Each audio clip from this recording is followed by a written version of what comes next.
Salut YouTube, comment il va? Bienvenue dans ce top Duel Commander pour l'extension Avatar. Si vous avez vu ou si vous n'avez pas vu, c'est pas grave, je vous le dis, il y a l'extension du coup Avatar pour le standard et il y a également des cartes Eternal Legal qui se trouvent dans les boosters Collector et dans Jumpstart et je crois dans d'autres produits si je ne m'abuse, mais bon bref, on s'en fiche. J'ai du coup été chercher dans ces deux extensions pour vous faire un top et dans la suivante, donc le côté non standard Eternal Legal, je n'ai trouvé qu'une seule carte un peu ok à vous parler pour ce top Duel Commander.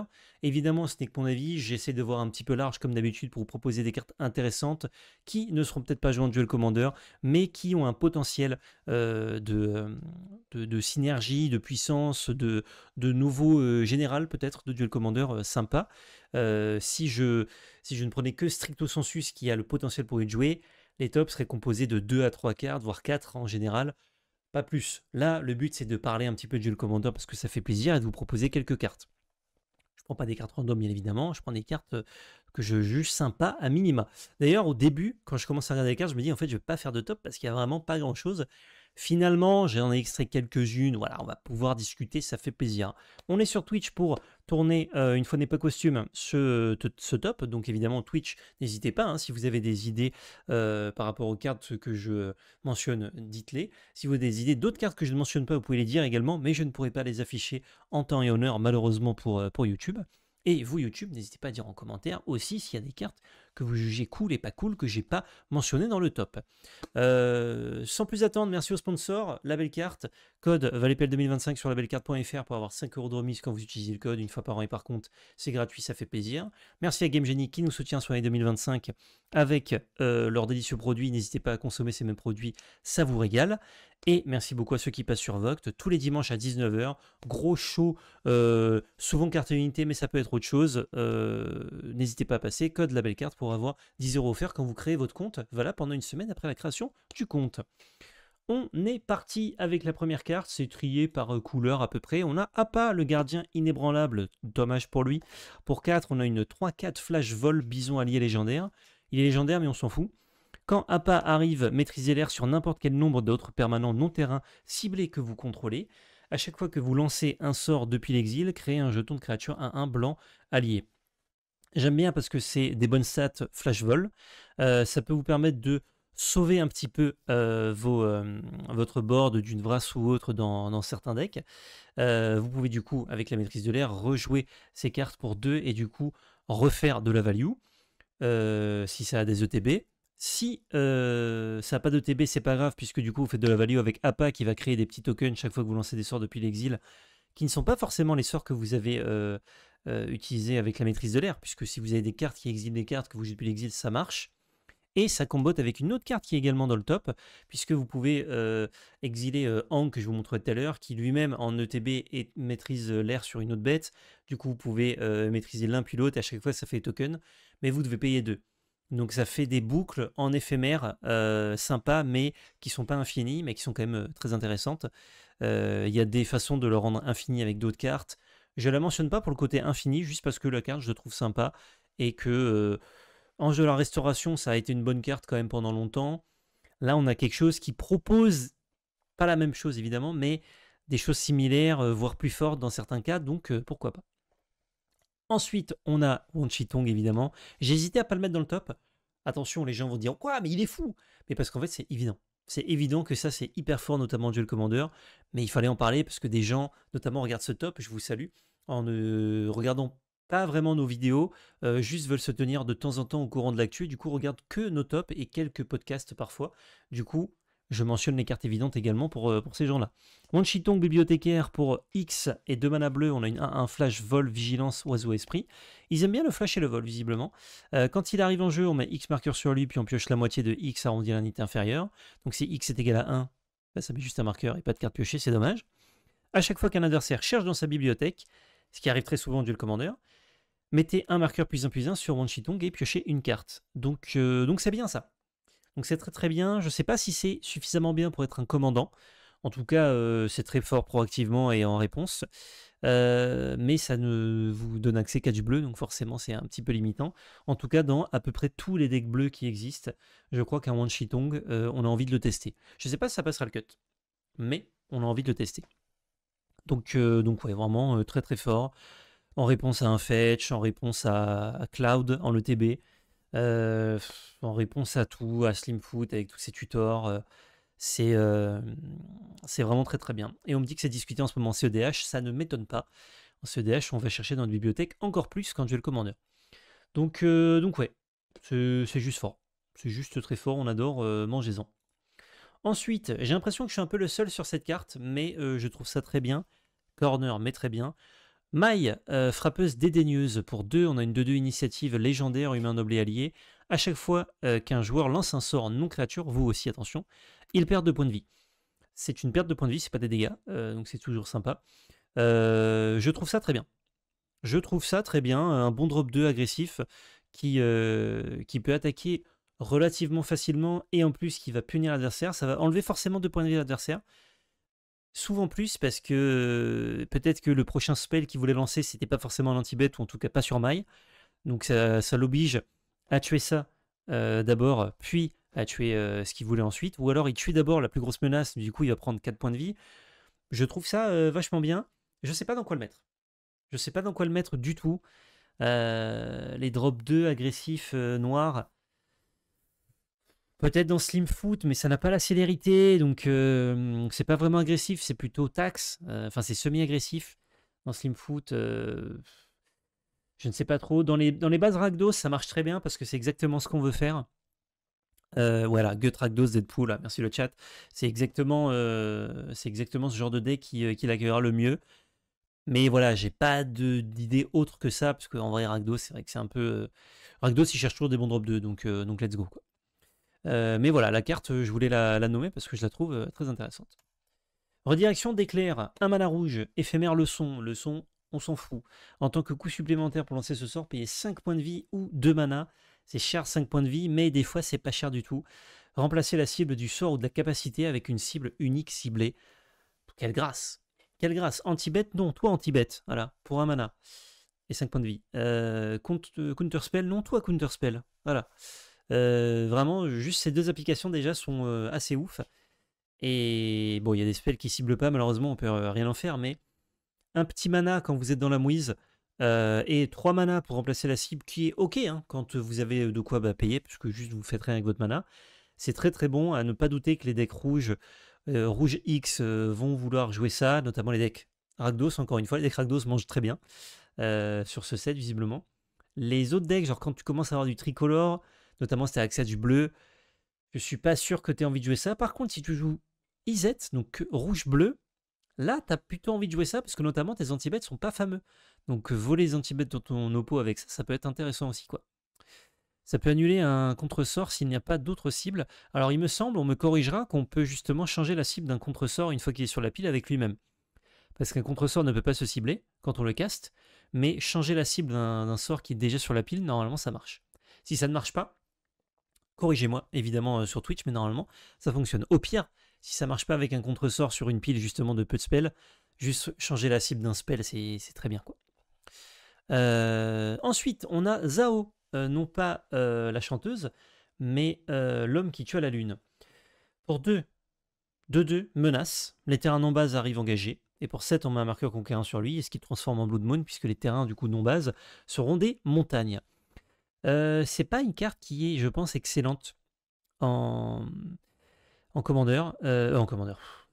Tais-toi. En mono rouge, parce que justement, ça n'a pas la célérité, c'est un peu lourd. Mais le fait que ça fasse de la hate de land, avec le côté les terrains en base arrivent engagés, et que ce soit quand même un 2-2 menace, voilà, je le mentionne. Et une fois au chalet, ça sera une Blood Moon, mais ça, on s'en fout. Je vous rappelle quand même que Talia à 3 en blanc, c'est hyper casse-couille. Les créatures et les terrains en base arrivent engagés. Quand t'as un fetch dans la main, t'es en mode oh mon dieu quoi. Mon fetch il ira chercher un basique et du coup ça m'aura coûté 2 tours. Et si je peux pas aller chercher un basique, c'est terrible. Alors moi je la lune, effectivement, je vois dans le chat, c'est meilleur, hein, mais c'est pas la même chose. Là on est sur un drop 2 qui a les mêmes stats, mais qui a la menace qui est bagarre beaucoup mieux. Un drop 2 qui va pouvoir mettre des points comparé à un drop 3 qui a un effet bien plus puissant, mais qui va pas faire grand chose d'autre. C'est pas la même chose. Donc c'est pour ça que je mentionne ce Zao. Je me demande si dans comment il s'appelle celui-ci? Dans Yoshimaru, curvé tour 2, ça peut pas éclater un oppo. Tu fais Yoshi tour 2, land légendaire Zao, ton Yoshi est 3-3. L'oppo, du coup, il va avoir son tour 2 qui arrive engagé. Il y a plein de games, tu les gagnes juste sur ça. Mais toi, ça va faire que tout tes landes, parce que tu n'as quasiment aucun terrain de base, ils arrivent engagés aussi. Donc je pense que ça se teste dans Yoshimaru et que sur le play c'est très fort, sur la draw c'est moins fort, parce que tu vas subir limite plus que ton oppo, mais pourquoi pas. L'effet Blood Moon arrive trop tard, effectivement, mais en fait, ne lisez pas le bas. C'est une 2-2 légendaire menace qui fait que les terrains en base arrivent engagés, quoi. Donc même si tu as beaucoup de terrains en base dans Yoshi, quand l'oppo il est sur la draw et que tour 2 bah, il fait land tap, et que toi du coup tu vas pouvoir te resservir de tes 2 mana avant lui, en fait tu as cassé déjà la symétrie et c'est très fort. Mais voilà, ça va pas dans beaucoup de decks, j'en suis conscient. Ensuite, Bébé Toblero. Je pense que Yoshimaru adore ce deck. Yoshimaru. Slimfoot and Sui adore cette petite carte. Et d'autres packs, notamment des Naya Combo et autres, adoreront. Le Bébé Toblero, c'est une 2-2 pour 2, et pas le Bébé Toblerone, rien à voir. Quand elle arrive en jeu, on maîtrise la terre 1, donc on transforme une créature, enfin un terrain en créature 1-1, qui quand il meurt revient engagé sur une bataille, même s'il est exilé, etc. Et ça fait que toutes nos créatures qui s'engagent pour du mana ajoutent un mana vert supplémentaire. Du coup, ça permet au tour 2 dans Slimfoot, enfin dans n'importe quel deck avec tes dorks, de faire, je pose un land, je fais bébé Toblero, j'anime un land, et mon dork, il fait également 2 mana. Ce qui permet de rejouer un drop 2 ou de lancer un spell, peu importe. Ce qui est très fort, ça fait des sorties vraiment broken, ce bébé Toblero. Et on peut aussi le décurver pour avoir 2 dorks à côté qui vont du coup générer 4 mana et non pas 2. Là, c'est la fête à nous deux. C'est vraiment très puissant. Il n'y a aucun défaut à cette carte, puisque le land, on le récupère quand il est géré. Ça fait tout de suite sa value avant que l'oppo puisse répondre si on a effectivement des dorks. C'est très puissant. Peut-être que Slimfoot n'a pas la place, parce qu'il veut jamais faire un drop 2 autour d'eux, mais même décurvé, je vous dis, ça reste très bien. Ça fait de l'accélération. Donc, moi, je trouve ça super. Je trouve ça juste super. Ensuite, alors ça, je le mentionne parce que je crois que c'est très fort dans les decks land, mais les spécialistes de land me diront si c'est pas le cas. Enseignement des éléments pour 5, on a un spell éphémère, le son, mais on s'en fiche. On va chercher jusqu'à 4 cartes de terrain qui ont des noms différents, on les révèle. On en met 2 dans notre main au choix de l'adversaire et 2 dans le cimetière. C'est très fort pour les decks land parce qu'on veut justement mettre des lands au cimetière et mettre des lands en jeu. Donc en éphémère, on va ramper de 2 avec des lands non base. On peut proposer, je pense assez facilement, des scénarios où l'adversaire n'a pas envie de mettre des trucs au cimetière et n'a pas envie de les mettre sur le champ de bataille non plus. Du coup, l'adversaire il sera un peu en mode ah ben ouais, je suis deg, voilà, je suis juste deg et tiens. Donc je pense que ça c'est très bien pour les decks land. Si vous ne jouez pas land, ne lisez pas la carte, ça ne sert à rien. Hang, du coup, je vous le disais, qui marchait bien avec Appa. J'aurais pu le mettre côte à côte d'ailleurs, vu que c'est synergique. Mais les deux, je les trouve bien seuls. Je pense qu'on a un très bon général d'Azorius Tempo et ça fait plaisir. Ça fait un moment qu'on n'avait pas de très bon général d'Azorius Tempo. Pour 3, on a une 2-3 Flash Vol qui, quand il arrive, maîtrise l'air sur jusqu'à une autre cible, créature ou sort, et pas forcément les vôtres. Donc ça peut tempo un spell adverse ou une créature qui devrait être recastée pour 2 ensuite. Et pour 8, en maîtrisant l'eau, donc en payant 8 mana, en engageant des bêtes, des artefacts ou nos terrains, on le transforme en 5-5 portée piétinement qui va clore les games en mettant un marqueur sur chaque créature engagée qu'on contrôle quand il attaque. Ça dure lui-même, donc en fait c'est une 6-6. J'adore, c'est exactement ce qu'on veut, je crois, dans une bête qui est fair et balance, mais qui est tempo. C'est un peu le Ertai Azorius, mais qui a plus d'applications de notre côté du board, autre que de faire des tricks avec des parallaxes. Et ouais, franchement bien. Franchement, juste bien, quoi. On adore. Ensuite, on a les landes. On a les landes pour finir sur l'extension principale Avatar. Tout sauf le rouge. Le rouge, je trouve que c'est vraiment fatigué. Mais les autres couleurs sont très cool parce qu'on a Basing C qui arrive d'étape à moins qu'on contrôle un terrain de base, qui arrive tape, pardon, à moins qu'on contrôle un terrain de base, qui fait un mana vert et qui pour 3 maîtrise la terre 2, donc pour 4 mana crée des 2-2. Ou alors, met 2 marqueurs sur un land qui en a déjà 2. Donc la première fois vous allez créer un 2-2, puis vous pouvez le transformer en 4-4, 5-5, 6-6, enfin 4-4, 6-6, 8-8, ce qui est très cool. On a également Agnakela qui permet de draw discard. Il y a des terrains qui permettent déjà de faire ça pour moins cher, mais là c'est un terrain qui fait du mana bleu. C'est pour ça que je trouve que c'est cool. Le blanc, dans les stratégies un peu wide, même si ça n'existe pas trop, il est très intéressant. Et dans les decks mono blanc style Cloud, je pense qu'il est gratos, puisqu'il va arriver 9 fois sur 10 d'étape, avec la petite option de mettre des marqueurs en éphémère, c'est quand même très sympa. Et le noir est très cool, puisque pour 5, il permet de créer des 1-1 qui ne peuvent pas bloquer, mais qui sont imbloquables, sauf par les esprits et pour les esprits. C'est un petit peu anecdotique, mais un land noir qui crée des tokens, c'est quand même bien. C'est quand même bien, donc on aime bien. Le rouge permet de faire du mana uniquement pendant la phase d'attaque. Pour 3, on en fait 4, ça fait gagner que 1 mana. C'est vraiment fatigué, ça aurait pu faire gagner 2 mana, ça aurait été pas choquant du tout. Et dernière carte qui, elle, ne fait pas partie du set principal. Je me posais la question, je trouve que ça peut être très fort, mais peut-être qu'il y a des effets qui existent déjà qui sont plus forts que ça. Occupation de la Nation du Feu pour 3 en enchantement. Quand cet enchantement arrive, créez un jeton de créature 2/2 rouge soda avec maîtrise du feu 1. Donc c'est une 2/2 pour 3 qui fait maîtrise du feu 1. Normalement ça coûte 2 ce genre d'effet. Sauf que là, à chaque fois que vous lancez un sort pendant le tour d'un adversaire, un sort, n'importe lequel, bah vous créez un jeton 2/2 rouge soda avec maîtrise du feu 1. C'est pas limité par tour, donc si vous lancez plusieurs tours pendant le tour d'un oppo, vous faites autant de jetons 2/2. C'est pas mal, hein. C'est un peu lent quand vous le posez au tour 3, même si ça met une bête qui va tempo, qui va bloquer. Et ensuite, tous les tours, vous allez jouer pendant le tour de votre oppo, donc des counter spells, des anti-bêtes, etc. Et créer des 2/2 à chaque fois. Je trouve que le ratio mana pour stat qu'on va avoir est assez broken. Et en plus, ce qui est intéressant, c'est que comme ça maîtrise du feu et que vous les faites pendant le tour de l'oppo, à votre tour, vous pouvez attaquer avec et faire du mana rouge. Et si le mana rouge, vous pouvez vous en servir pour caster des spells pendant votre tour, donc vous créez pas de token, mais ça vous permet, avec le mana, de caster des spells pendant votre tour, et avec vos terrains que vous utilisez pas ou peu, caster des spells pendant le tour de l'adversaire pour justement faire encore des tokens. Donc j'ai l'impression qu'il y a plein de scénarios où sur des games grindy, l'adversaire peut pas trop s'en dépêtrer, et du coup il est juste pieds et poings liés, et se fait déborder par la value. Mais il y a aussi un monde où tu fais ça tour 3, ça fait un peu rien, et le temps que tu utilises, bah, l'oppo juste il fait bah, je m'en fous, en fait, je suis proactif, et t'es obligé d'essayer de compenser, et tu peux rien faire, quoi. Donc je ne sais pas. Je ne sais pas sur cette occupation de la Nation du Feu, mais elle propose des choses qui m'ont l'air sur le late game assez délicieuses.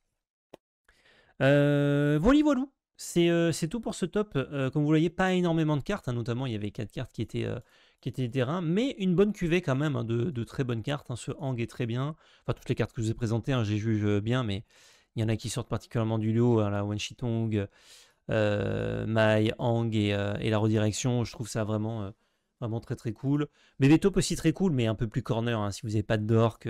Et le vert est pas beaucoup joué en DC en plus, donc c'est plus précis, quoi. Mais ça fait quand même des trucs assez broken, comme je vous le disais. Donc une cuvée très sympa. Dites-moi en commentaire ce que vous en avez pensé et les cartes que je n'ai peut-être pas mentionnées qui, selon vous, vont être jouées en Duel Commander. Ah oui, d'ailleurs, merci de le préciser, Drissou. Et les gros pâtés qui sont bien pour les decks réanimateurs, je les mentionne jamais, quasiment, parce que en fait, c'est juste, on a déjà une grosse liste de pâtés en Duel Commander à réanimer. S'il y en a des nouveaux qui sont meilleurs, bon, on les joue. Si ils sont pas meilleurs ou sont bien, mais pas assez bien pour être joué, ça casse pas trop un canard. Genre, le deck fait toujours la même chose, c'est juste que ses payoffs sont différents. C'est pour ça que je les mentionne pas, mais oui, il y a des cartes parfois qui sont bien. J'avais mentionné, je crois, Valgavoth, parce que c'était vraiment le roi des pâtés qui vraiment permettait de clore la game très vite, mais généralement, je les mentionne pas trop. Voilà. Je vous fais des bisous, je vous dis à très bientôt YouTube pour, je sais pas, un futur top, de la belle magie, de l'opening, n'importe quoi. Et surtout, n'oubliez pas, c'était de la belle magie. Ciao YouTube!